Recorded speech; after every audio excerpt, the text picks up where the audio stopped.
Hi ladies, last month the Bernina Club, believe it or not, Christmas has come upon us fast, and I'm just showing you a couple of little ideas you can do for Christmas, maybe this year or maybe next year.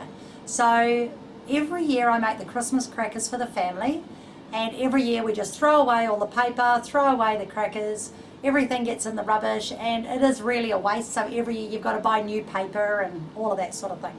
So I've decided to do recyclable Christmas crackers this year, and what I've done is I've just used a cotton homespun fabric. I've done some beautiful stitches on my Bernina, and I've got some pretty lace that we sell at work, some pretty ribbon, and inside my cracker is a fabric roll that's been cut. We have these if you want to come and get them for free, and you can just cut them to size, and these can be reused every year, so it's kind of handy, really good.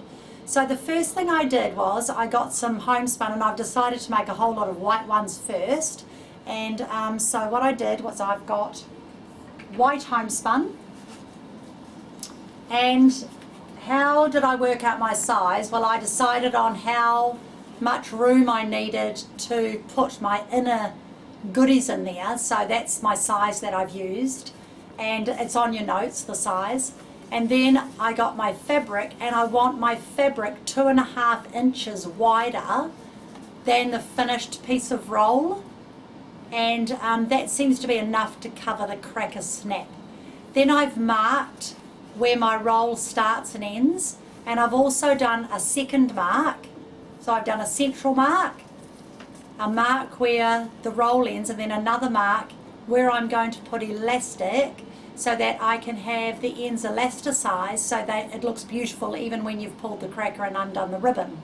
So you just need these markings, because what you're going to do is you're going to do your fancy stitches on your fabric. Now, rather than using interfacing on here, I've used tearaway, but I'm going to leave it in. So I'll show you on this piece. I've just ironed, this one I've only lightly ironed. So this is iron-on tearaway, and I've just fused it onto the back, and normally you would do your stitches and then tear it away, but I'm just leaving it in. If you want to, you can use iron-on interfacing. So I just cut a whole strip, and then I just cut them to size for my crackers. So the first thing I'm going to do is I'm going to stitch a central row down through the middle here, so I know where I'm doing my stitches.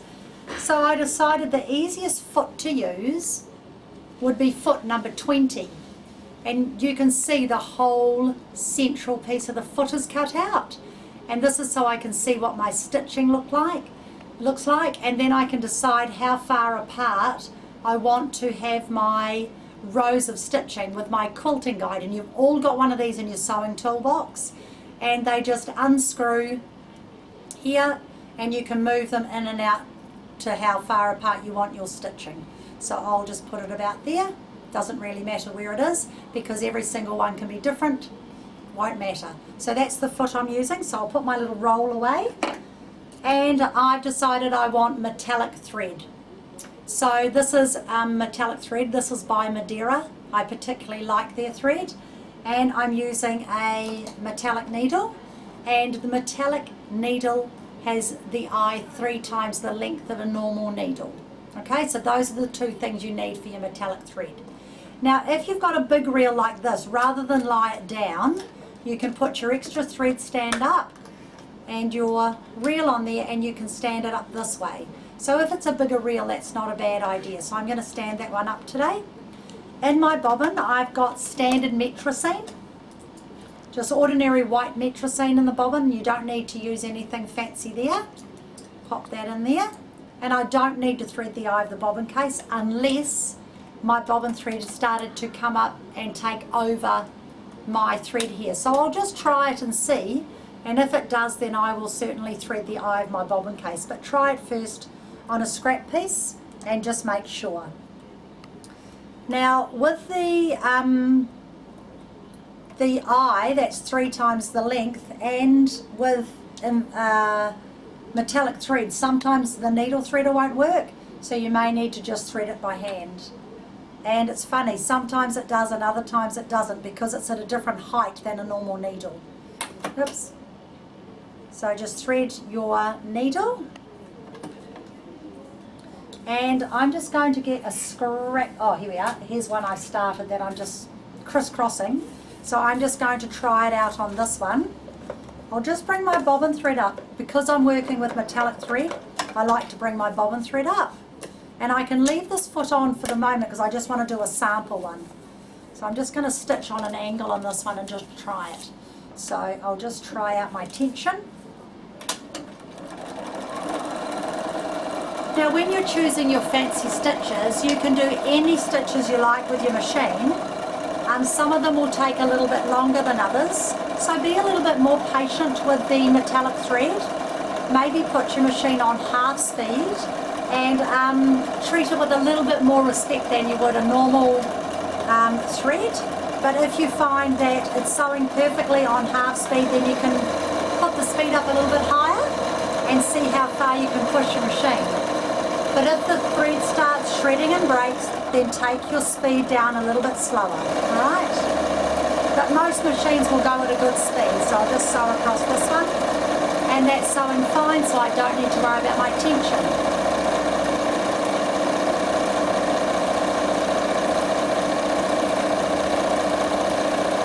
So now I'm going to put on my number 20 foot.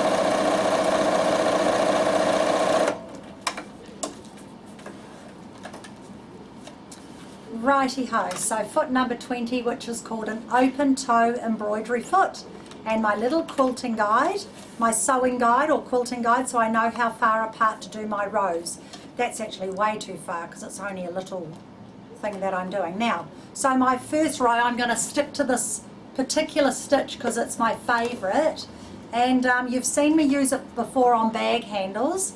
And on a 430, 440, it's number 46. So on your machines, all the numbers are going to be a little bit different. So the first row, I don't use the quilting guide. I just draw a line or use my iometer, and I sew my first row of stitching, lining up my two central lines. So stitch that one down. I love using the fancy stitches on the machines. One of my ladies came in and said that she made a couple of these this week and they were a big hit and she gave them away for gifts. So that's good. And I can't actually help myself. When I'm doing this, I like to do my first row as my main central line, and then the one either side the same, and then the one either side matching, and then the last one matching. So I quite like to have them all like that, but there's nothing stopping you from having a different stitch for each and every row, because you'll fit about 7 rows across the gap if you're about, I don't know, they're 2 centimetres apart or 2.5 roughly. You can judge what you like. Just do them all differently. You don't have to do them the same. I'm using a pre-bought lace that I think is rather pretty, and I'm going to sew that on the edges. So there's my first row.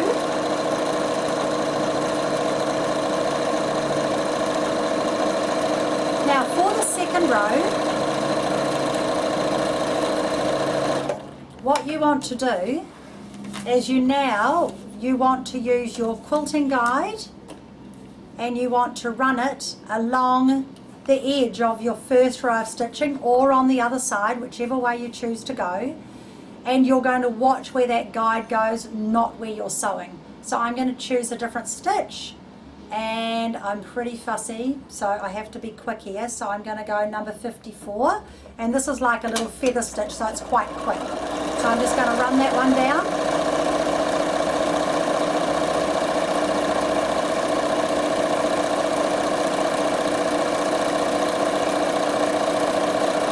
Now, because I want to go do both sides together, and I'm not going to turn my quilting guide over, I'm just going to run it down the other way. And this pattern looks the same both ways, so it'll be fine. So if you see the quilting guide here, I'm watching the quilting guide, not watching my foot sewing, so I know I'm going to get it nice and straight.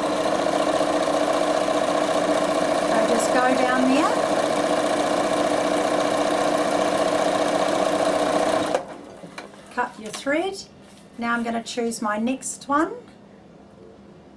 and I'm going to use a little flowery stitch because there's some very, very pretty flowery stitches, and I can't help it, I have to use it, the daisy stitch 126. It's so pretty and very pretty with the metallic thread.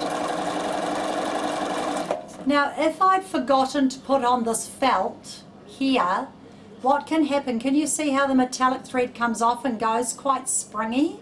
So if I'd forgotten to put on that felt, this thread can very easily get caught in underneath here. So it's really, really important that you do put on that felt, because you can have no end of trouble with metallic thread if you don't. Okay? So you can see I can go full speed with this thread and it's not even an issue. I'm only doing, I'm not doing as many rows because I want to show you how to make the whole thing today. So I'll just whip down this one and put one more at the other end.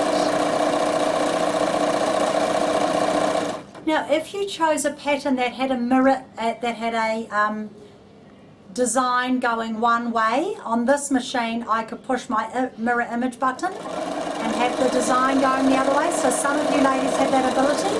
So remember to use it when you're doing jobs like this. It can be quite effective.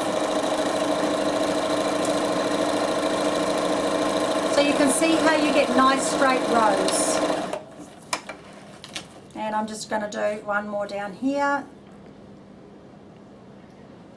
And we'll see how we're looking. I may need to do another couple by the looks. I haven't quite got enough, but it's looking very pretty. You could get quite carried away and do lots of different colours as well. I've done some red ones, I've done some blue ones, very effective, but I do like the silver and white. I think it's quite Christmassy. I think I might do a scallop on each side of these. I think it might look really nice. Yep, I'm definitely going to do a scallop. That'll be my last one. Now one thing with the scallop is it is a satin stitch design, and so you may need to thread the eye of the bobbin case. So this scallop is designed to go out to the right, and I'm going to mirror image it because I want it to go left. So I'm just going to push my mirror image button and it's going to turn my scallop to the left. Okay? So I want it as my last design. And I made it a little bit closer to the last one, so it'll end up in the right spot. I think these are a lovely thing to do. A very nice gift to give a couple who maybe don't have family and there's just going to be the two of them, but you don't want to make it for a family of 12 because you'll be sewing forever. Unless you make them for your own family, you can have them every year like I'm going to do. But these will stay at my house, they're not allowed to take them home because otherwise they may not come back.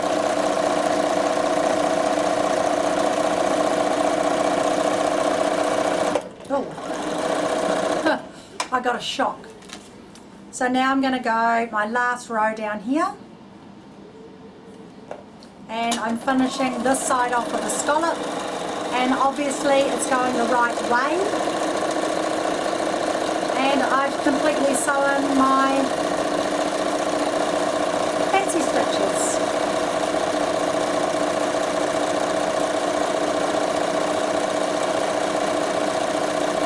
Now when I was doing these, I decided with the lace on the edge, so what I did was I left the metallic thread on and I used a blanket stitch. So I'll show you that next. It's quite effective, quite like it.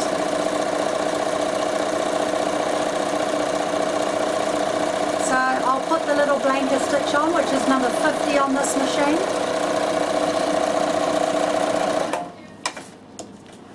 So there you can see the stitches and how they look. I think they're rather beautiful and I love the metallic thread. And honestly, the Madeira metallic thread is so, so good. So now I'm going to put stitch number 50 on. Take the mirror image button off.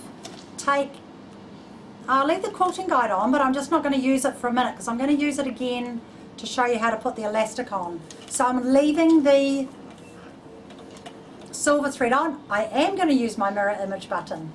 this number 50 stitches down and goes to the left, and I want it to go down and go to the right to sew my ribbon on. So I've got a braid on, sorry. So I've got a really pretty little braid here, and I'm going to sew my blanket stitch on with it. So I'm just going to run it along the edge, my foot along the edge of the braid, and I'm going to sew it on there on both ends. So just put your lace sitting on the top.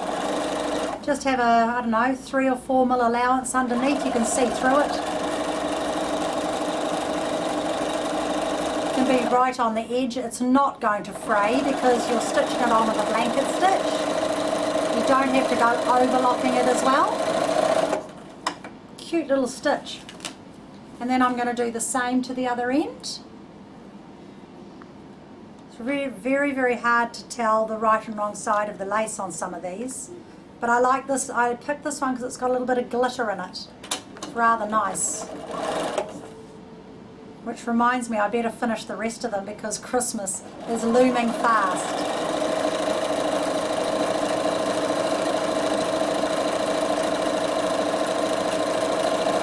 They're pretty quick and easy to make, aren't they? Really good.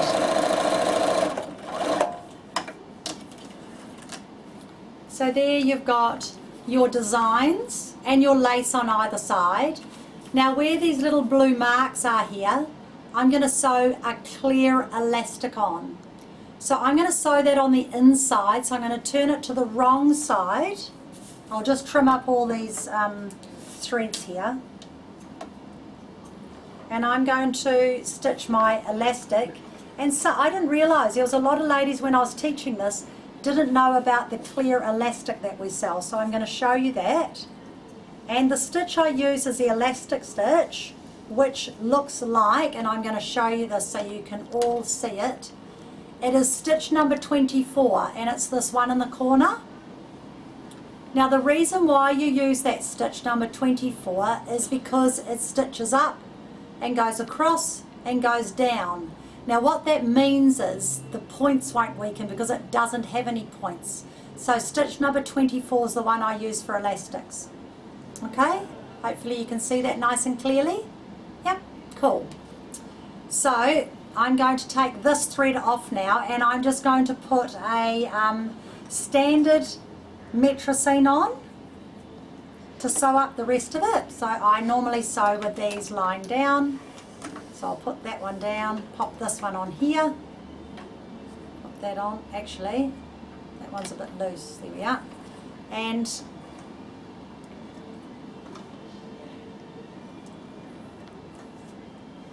I'm going to leave the 24 foot on. Now the reason why, the 20 foot on, the reason why the number 20 foot, the width of the foot is perfect for the elastic. And I'm going to show you that. I'll take the foot off and actually show you. Remembering I can't use my needle thread at the moment because of my needle. Works sometimes, but not with the, usually with the invisible thread, so I should have tried it. Right, here is my foot and my, can't see it. My elastic is clear.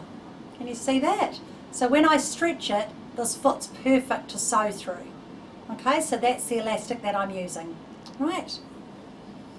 Now, I'm putting that foot back on, taking it off mirror image, putting it on the correct stitch, which is 24. Perfect. And the width is about 4 and the length is about 1. I'm going to put the length a little bit higher, up to 1.5, and I'm going to leave the width on 4 because I actually do want to stitch on this. Now sometimes I use 3mm ribbon or elastic, and I do the same stitch, but afterwards I can pull it up. But this one I'm just going to stitch straight on. So I'm going to, I can see my marks through here and here. So I'm going to line up my elastic, and I'm going to start sewing on the elastic on the wrong side of my work. So I'm on the iron-on tearaway side, and I'm going to put my needle stop down function on. Now when I do that, my needle's going to stop down in the work every time, And then I'm just going to stretch my elastic. I can't really tell you how much to stretch it because you're all going to have different size rolls. But I'll tell you what mine finishes at, about 4.5 inches. So I'm stretching it to about 4.5 inches, but every single one of mine will be different. So when you've got the needle down and you've got your threads at the back here, you want to hold onto your threads tightly until it starts, and then you just want to gather it on. So I'm pulling the front of my elastic, I'm leaving the back flat, and I'm just stretching it on gently. It's just so it goes back at the ends when you have already snapped your cracker. So now I'm just going to reverse, and then I'm going to cut my thread and my elastic, and then I'm going to do the other end. So is that going to be long enough? Yep, that's going to be long enough. So I'm going to line that up. Needle stop down on. There we are. Okay, don't stretch yet, start sewing. Then hold the threads and then stretch your elastic.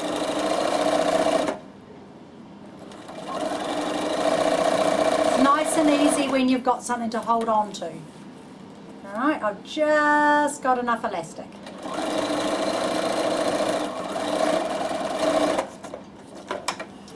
So I've got elastic both ends, like that.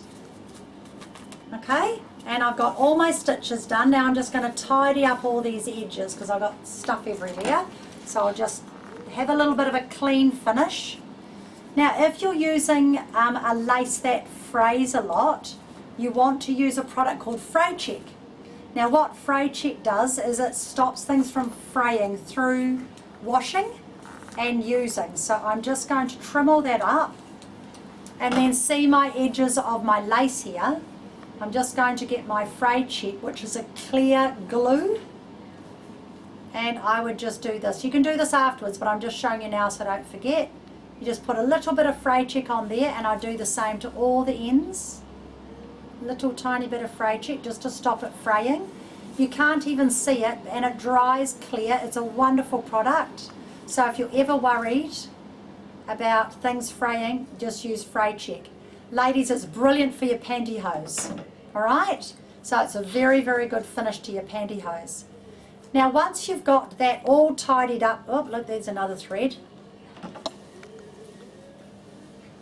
All tidied up and ready to go, we're ready to finish our cracker. And you can see it's starting to come right. So I think we'll have a little break, because I've been told I have to. And in 2 minutes, I'm getting this. So in 2 minutes we're having a break. So now what you're going to do is you're going to put right side to right side. So you've got your beautiful stitching inside. You're going to get your little ribbon that's going to tie your crackers together. You're going to fold your ribbon in half, and you're going to put your ribbon inside. So there's my pins. So I'm just going to put a pin in here, like that. And then I'm going to put the same on the other end. And this is going at my elastic. So you've got a nice, something to put as a marker. Brilliant. Now, you want to then fold your ribbons in so you don't sew them up. And then you want to just make it like a sandwich, flip it over, and line up all your rows of stitching, and then sew right through the middle here. So I'm going to just fix up my ribbon because it's not even. And then I'm going to sew right through the whole length of my cracker, and it's all done. Too easy. So line everything up. Grab my grabbit. You need a grabbit. And then if you're good, I wasn't with my first one, I forgot to line them up and I just sewed it and went, probably should have made a bit more effort there. I'll have that as my one. So all of these are all lined up now, and then put a pin through there and make sure the rest of your ribbon is out of the road. So now I'm going to put it on straight sewing, and I'm just going to sew up through here, and I've allowed about a 1 centimetre seam. Take your pins out as you go, please, ladies. I've had too many people running over pins lately. It's very, very bad for your machine, and I don't think the mechanic really wants to know you've been sewing over pins. Okay, so just sew up here. And the other thing I do, I actually now, once I've done this, I sew the overlock stitch down the side as well on the sewing machine. I don't go to my overlocker if I'm doing it at the sewing machine. I just use the overlock stitch. So now I'm just going to put the overlock stitch on, which is stitch number 3, and just simply do the single overlock down there. Why? Oh, no, I'm not. Yes, I am. Why do you need to go to the overlocker when you've got it on your sewing machine? So there you have it. Nice and easy. They're quite a fun thing to make.